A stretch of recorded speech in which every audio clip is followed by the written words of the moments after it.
अब सीबीआई जांच तो अब सिर्फ ये समझे कि औपचारिकता बाकी है, क्योंकि मध्य प्रदेश की सरकार ने सीधे तौर पर पत्र लिख दिया है और पत्र लिखने के बाद दिल्ली से ऐसा कोई कारण नहीं बनता कि केंद्र का गृह मंत्रालय इसको सीबीआई जांच करने से मना कर देगा। खास तौर पर जब पूरे देश में एक पूरा ह्यू एंड क्राई है कि ट्विशा के केस में जो वॉचअप पुलिस की तरफ से किया गया है उसके बाद सीबीआई जांच तो होगी, लेकिन अब बड़ा सवाल यह है कि लोअर कोर्ट ने कहा कि -80 डिग्री का टेम्परेचर मेंटेन किया जाए। मतलब उस समय लोअर कोर्ट ने मना नहीं किया था। लोअर कोर्ट ने कहा था कि उसके दायरे में नहीं है, ये उसकी परिधि के बाहर है। इसका पोस्टमार्टम, सेकंड पोस्टमार्टम को भोपाल से बाहर या राज्य से बाहर कहीं और कराना। तो जाहिर तौर पर अब हाई कोर्ट ने सेकंड पोस्टमार्टम, जो सबसे बड़ी जीत है ट्विशा के परिवार की, क्योंकि इस पूरे मामले में उनका कहना है कि सारी शुरुआत बॉचअप होने की, यानी पूरे केस को बिगाड़ने की, जांच, वो जो एविडेंस है जो आगे चल के बड़े अहम साबित होंगे उनको खराब करने की अगर शुरुआत हुई है, तो परिवार का आरोप है कि वो पोस्टमार्टम के साथ हुई थी। तो जाहिर तौर पर सेकंड पोस्टमार्टम के लिए हाई कोर्ट ने कहा है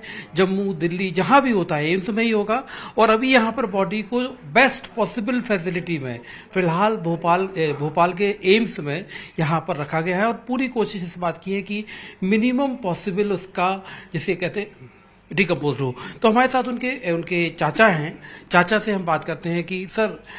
मतलब आज आपको ऐसी खबरें मिली जिनसे आप कह सकते हो कि हाँ, अब ट्विशा का केस किसी मुकाम पर पहुंचेगा। देखिए, हमारी पहले दिन से मांग थी